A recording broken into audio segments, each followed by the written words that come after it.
Kehadiran Sintayong diprediksi bisa mengubah nasib Singapura, seperti timnas Indonesia yang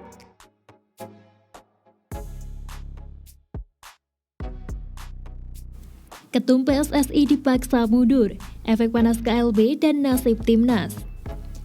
Tim Gabungan Independen Pencari Fakta Tragedi Kanjuruhan meminta Ketua Umum PSSI dan Komite Eksekutif mengundurkan diri dari federasi.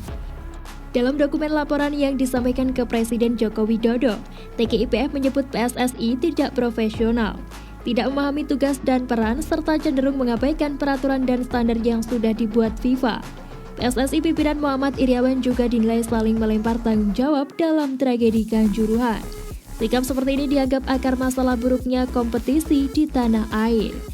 Mengacu statuta PSSI, anggota PSSI berhak mengirim pengunduran diri ke Sekretariat Jenderal selambatnya 6 bulan sebelum akhir tahun kalender. Dalam KLB inilah pengunduran diri ketua, wakil, dan exco dapat ditetapkan. Dengan demikian pula harus ditetapkan tim transisi dan komite pemilihan untuk menjaring calon ketua umum dan anggota exco baru. Namun berkaca dari sebelum-sebelumnya, KLB selalu menimbulkan situasi panas. Terlebih pengunduran exco PSSI kali ini terkesan ada pemaksaan. Terlepas dari segala dinamika yang mungkin timbul dari rekomendasi TGIPF ini, yang akan paling terdampak adalah timnas Indonesia dan klub peserta kompetisi. Ditambah lagi sebagian pemain timnas mendukung sikap Sintayong. Sikap para pemain ini dianggap sebagian kalangan cukup politis. Publik menilai bukan wilayah pemain mendukung atau meminta Iryawan mundur dari PSSI. Tak hanya pemain timnas, klub, pelatih, dan pemain sepak bola Indonesia sedang harap-harap cemas. Jika kompetisi tidak bisa berjalan lama, otomatis masa kelam seperti saat pandemi akan kembali mereka rasakan. 3 negara ASEAN bisa jadi pelabuhan Sintayong, timnas Indonesia rugi. Pertama, Singapura. Diketahui Singapura gagal lolos ke Piala Asia 2023, bahkan hanya bisa menempati posisi ketiga klasmen grup F. Kehadiran Sintayong diprediksi bisa mengubah nasib Singapura, seperti timnas Indonesia yang berhasil lolos ke Piala Asia 2023 di tangan juru taktik asal Korea Selatan itu. Kedua, Thailand. Saat ini Asosiasi Sepak Bola Thailand FAT dikabarkan tengah berencana untuk memecat pelatih timnas Thailand Alexander Polking. Meskipun berhasil membawa Thailand menjuarai Piala AFF 2022, Polking dinilai tidak bisa membawa perkembangan signifikan. Ketiga, Vietnam. Sintayong mungkin bisa menjadi sosok yang tepat untuk menggantikan Park Hang-seo di timnas Vietnam. Park Hang-seo merupakan pelatih terbaik yang pernah dimiliki Vietnam.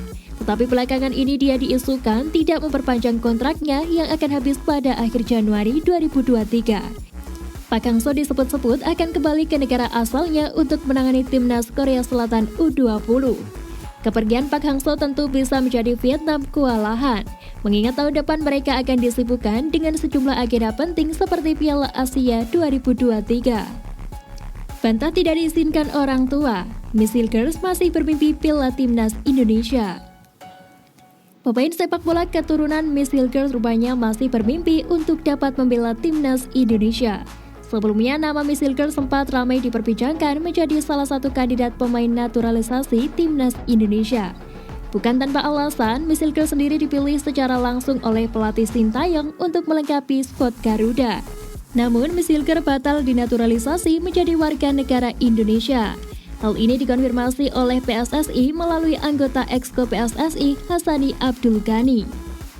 Tak hanya Miss Hilgers, Kevin Dick yang digadang-gadang menjadi bakal calon naturalisasi untuk membela timnas Indonesia juga terpaksa gagal. Hassani sendiri mengonfirmasi keduanya tidak diizinkan oleh kedua orang tua masing-masing, padahal keduanya bersedia untuk membela timnas Indonesia.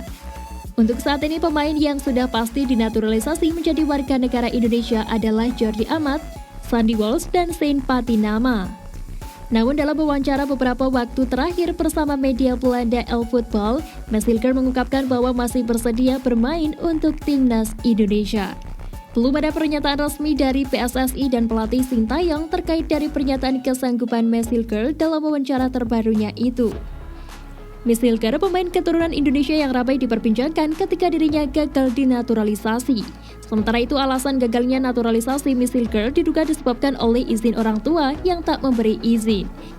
Namun secara mengejutkan, Miss mengaku bahwa tidak diberikannya izin oleh orang tuanya sama sekali tidak benar. Selain itu, Miss turut membahas kenaikan jumlah followersnya yang menunjukkan supporter Indonesia yang menerimanya dengan hangat. Sementara itu, Miss Silger sendiri membela klub FC20. Di sisi lain, bakal calon naturalisasi timnas Indonesia, Jordi Amat dan Sandy Walsh, sudah memasuki tahap sumpah WNI.